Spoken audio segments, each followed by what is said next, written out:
Welcome everyone to the Builders College Show. Great to have you. Lots to cover off again. It's been a very busy week. I'm here with my co-host Jess. How are you doing, Jess? I'm good, thanks. Welcome back, guys. So, Kurt, tell us a little bit. I know last week you had your event in Adelaide. We did, yeah. Very successful event. That was fantastic. Great group of people in the room. You know it's a good group when there's lots of interaction, right? People are talking and you have to get onto the mic to quieten them up. But we're going to go through exactly what those builders in the room wanted us to cover off that day. So we'll get into that in a sec. But I've been talking to a lot of builders recently about the importance of habits and routines, including health and fitness. And we're on a mission, right, to get into the best shape of our lives by the end of November. And you just started with a personal trainer recently, haven't you? Yes, I did. Well, I started again. It's not the first time I've got a personal trainer. Yeah. But and I guess trying to make it as easy as possible in terms of habits. So now I've got a timing set up. In your weekly calendar, and then just getting into the routine, the beginning part's the toughest, right? Like when you're all stiff and tight, and then once you develop a certain level of fitness, it becomes quite enjoyable. Training's one thing, diet's another. So I'm day 17 alcohol-free, and I'm 7 days sugar-free. At that Adelaide event, I had these unbelievable headaches. Anyone who was there probably wouldn't know because I didn't say anything. But I had a major sugar withdrawal headache that Friday into Saturday as well, and then part of Sunday. And when I finally got through the last bit of the headaches, I was like, that's it, I'm not touching sugar. So it's been 7 days, and I'm feeling great, man. The mental clarity, it's fantastic. And you don't get those sugar drops as well. Yeah. Oh, nice. That's good to hear. Yeah. I want to talk about what the builders in the room in Adelaide wanted to cover off. We'll get to that in a sec. But before, I want to talk about the importance of really applying yourself when it comes to business development. Someone was talking about how when it comes to health and fitness, I was listening to a podcast, they were saying walking's not enough. You see people walking out there. That's not enough to really get yourself to a level of strength and cardio fitness that's going to ensure longevity. All right. And it's the same with your business. Just plodding along with your business, doing a little bit here and a little bit there, that's not enough. You need to really commit to a very clear game plan for your business. Like, what's your niche? What are you trying to achieve? What specific outcomes are you want to achieve financially with your team, with your development arm for the business, with your margins, your marketing? Have a 12-week plan. Work that plan every single week. Put in at least 5 hours working on your business. And then at the end of the 12-week period, reflect, review, lay the track again, and then go again. And you should ideally be doing that for your family, your health, your fitness, your social life. Everything should be in there. And then you can live an extraordinary life. So one question for you, Kurt, and I think you have these conversations with your client quite a bit, but can you tell us a little bit more about communication and the importance of regular communication with your clients? Yes, absolutely. I had a conversation with one of my builders just this week, and they got feedback from a client who said, and this is rare, by the way, that a client would actually tell you this, if you ever get any feedback that's negative or constructive, welcome it, right? So the feedback they got was that they weren't communicating enough. And the builder was quite surprised because he felt like he was communicating enough. But from my experience, most builders, they don't communicate nearly enough, right? So I need you to think about your clients as being completely full of anxiety and fear. There's so much that can go wrong on a build. And if you think about your clients, if they're online, if they jump on Google, if they're watching mainstream media, they're going to see the stats out there. There's more insolvencies in this industry than any other by far. There's ongoing stories on Current Affair, on 60 Minutes, horror stories out there, story after story after story. If they're social, they go out to a dinner party, to a wedding, whatever it is, they're going to hear stories about all the things that have gone wrong.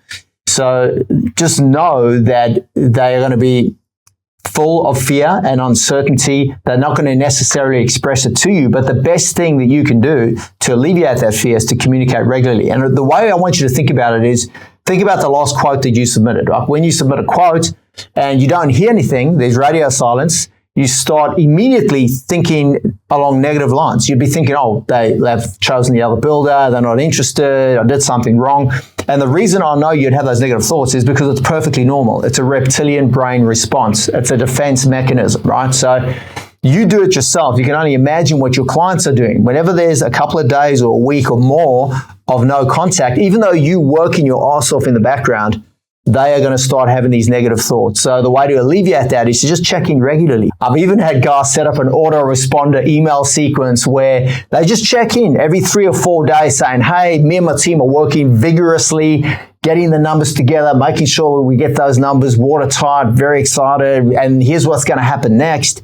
You know, when it's so-and-so is going to get in touch with you, whether it's the interior designer or the surveyor, but lots of points of contact.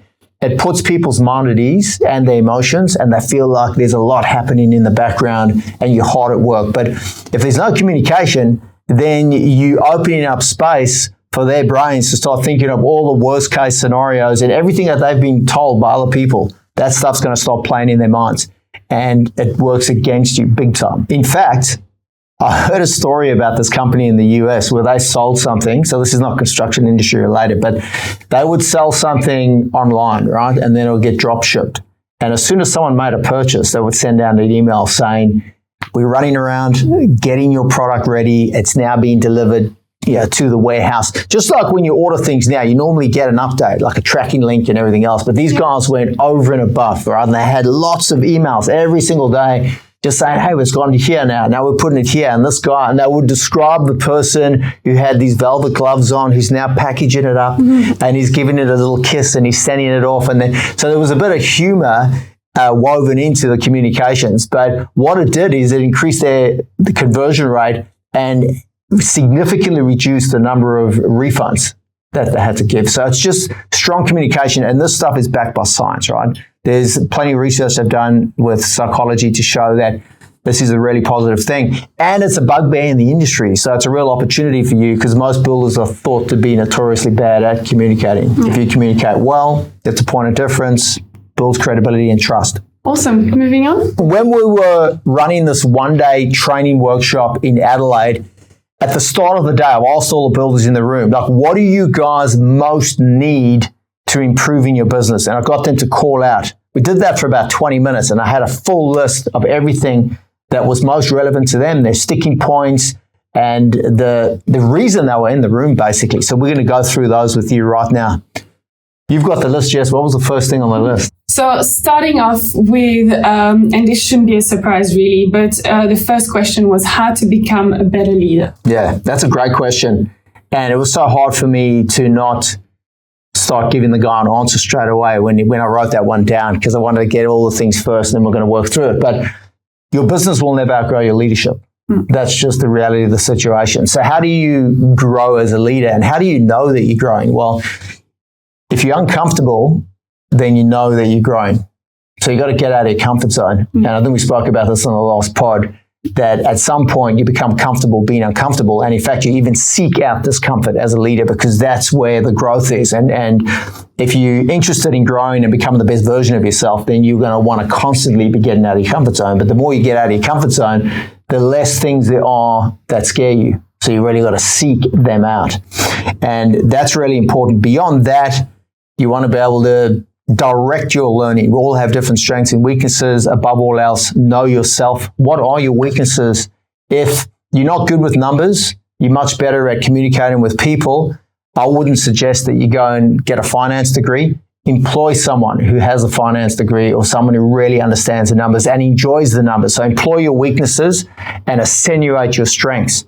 But in your 12-week plan, or your 12-week reflection and review, think about what is the number one thing that you can learn, or the skill that you can develop that would most contribute to improving your business, and then commit to doing that.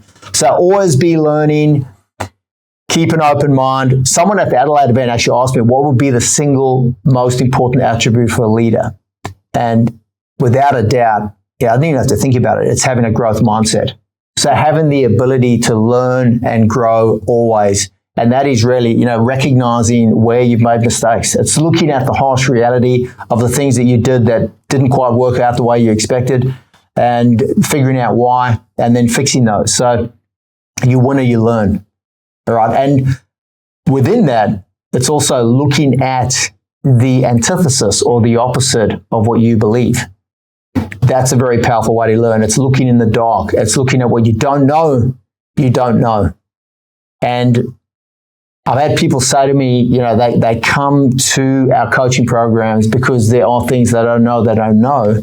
And that's true. Our job is to shed some light on things you don't know about marketing, about finance, about building a team and a culture and running a successful business. But my question to you is this: what are the things that you know that you aren't doing? All right? What are the things that you know that you aren't doing? Because there's plenty of those. So accountability comes into play. So with coaching, it's all about knowledge, guidance, education, leadership and personal development, but also strong accountability to make sure things get done and put in place in the shortest period of time without getting put off. Second topic that came up, or questions that came up from the group on Friday, was about prelim agreements. Preliminary agreements, man, like absolutely such an important and crucial part of the entire build process. So the pre-construction phase, I maintain, is the most important phase of the entire build process. And preliminary agreements are powerful because they're a point of difference. Most builders don't offer a prelim agreement solution, but it allows you to also include a cost analysis fee. So you charge for quotes within a prelim.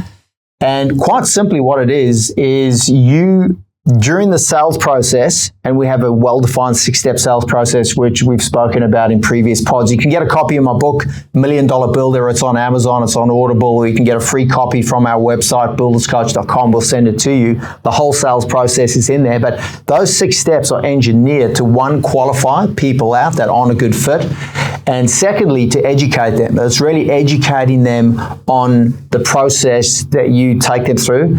So starting with accuracy and numbers, and then your build process, but also extracting as much information as possible about them and where they are in the build process. So as they go through that sales process, you're going to find out whether they're a standing start. So they've got no plans, engineering, surveying, any pre-construction documentation done, or maybe they've got some of those things, but not all of them. But you should be able to establish by the time you turn up for that initial site visit exactly what they do and don't have, and more importantly, package up a preliminary agreement to be able to provide them with that documentation.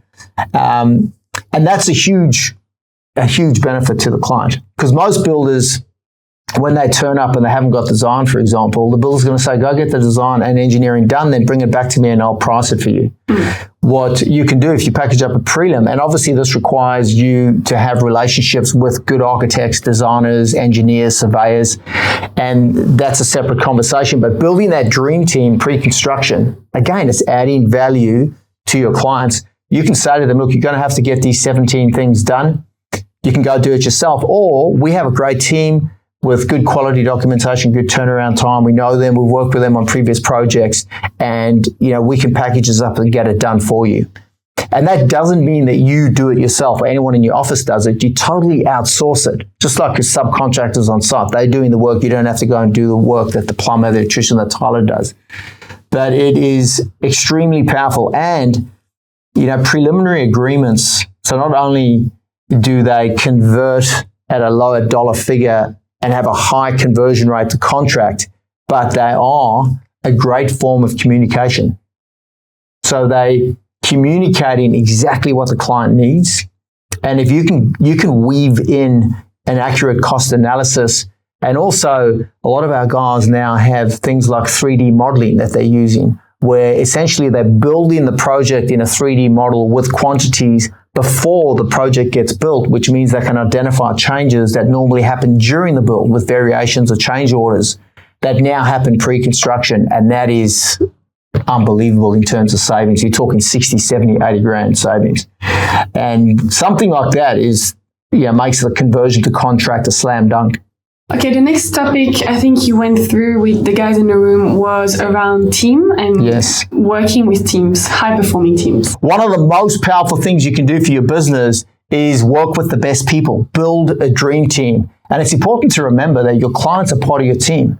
All right, so client selection is an important thing, and that's something that you need to communicate to your clients. Let them know that, yes, you're going to deliver on your promises to them, but you need them to meet you halfway on certain things, like, them getting their selections in, payments on time, them understanding the variation process, all that sort of thing, which is something that gets included in the client commencement agreement and managing client expectations. But you've also got your subcontractors, your trades, and then your front-end team, your pre-construction team, architects, designers, engineers, surveyors, even real estate agents, right? If you've got your own developments on the go as well. So that team is crucial.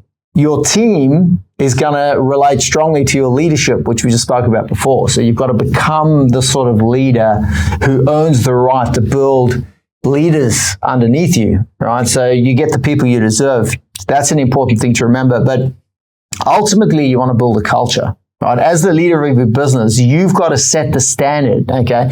What are the standards that you've set for your business? And then when you go and seek out subcontractors or architects and designers, you want to make sure that their standards match yours. But if you haven't set that standard, then how are you going to tell whether or not their standards match yours? So that's really, really important.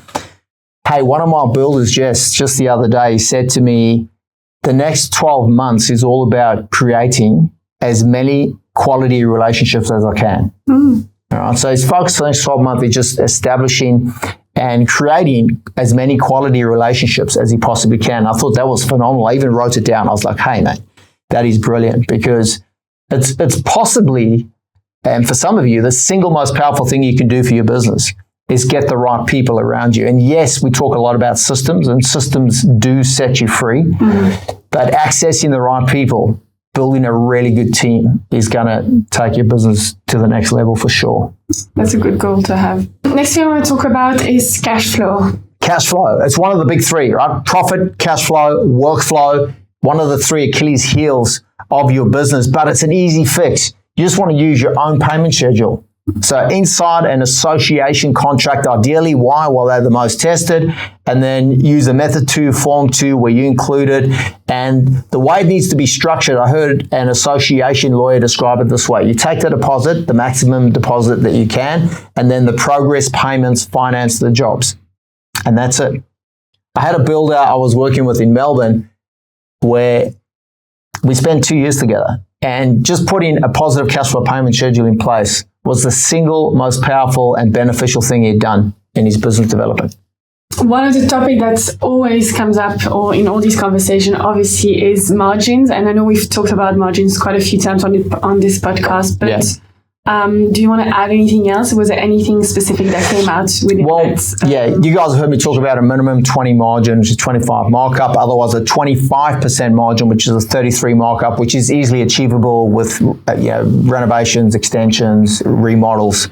But the reality is there will always be builders in your area who don't do business and leadership development who'll be at 10 and 15%. But recognize, again, that there's more insolvencies in this industry than any other. So most of those guys are going off a cliff. Do not follow them. All right, you need to set your margin higher, and you need to have a process for building credibility and trust with your clients through your sales and marketing processes. So even if your price is higher, and by the way, your price is never too high because of your margin, so forget about that. But if your price is higher, and it will be if you're costing it correctly, then know that people will still go with you if you built enough credibility and trust. Okay, they'll recognize that you're a specialist. You understand what you're doing in this space better than the other guys who've submitted quotes and who have probably left things out. Mm-hmm. Yeah. Next sticking point, I think, is client expectation and how to manage it. Yes, client expectations, hugely important. It relates back to the communication thing that we were talking about before. Like you cannot over-communicate with your clients. And there's a great example of a builder who had a valet service or client liaison officer, which was just a female project manager who took clients through every step of the process. And what that did is it freed up the guys on site, the supervisor and his team, were just head down, bum up, getting the work done. And she'd turn up once a week with a schedule, with all the provisional sums, with a budget, and her off-site interior designer would help with selections. So it seems like almost over-communicating, but it's not. And I can tell you that because I used them myself on one of my projects during Sydney, and it was phenomenal. The peace of mind was just unbelievable.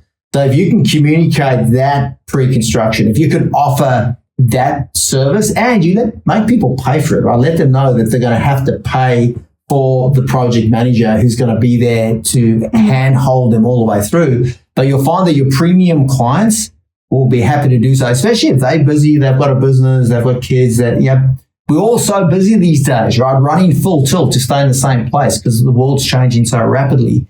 Offering that sort of service and communicating it as early as possible. So that's one thing. The other part of managing client expectations, especially in these times where inflation is through the roof, is really talking about, what things are going to cost up front. Just let them know. There's been, 40% in less than 4 years inflation, right? Prices have gone up significantly, more than doubled in some cases, 6 or 7 years, prices have doubled and people just aren't aware.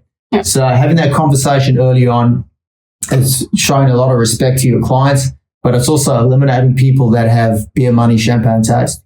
Next good topic is overheads. Yeah, that's a good one. I had someone ask that, what are overheads exactly? And it may seem like a stupid question, but it's not, because many guys, when I start working with them, they have labor like carpentry or supervision and project management, especially in their overheads. And those are not overheads, those are cost of sale, right? They need to be moved up into cost of sale on your profit and loss.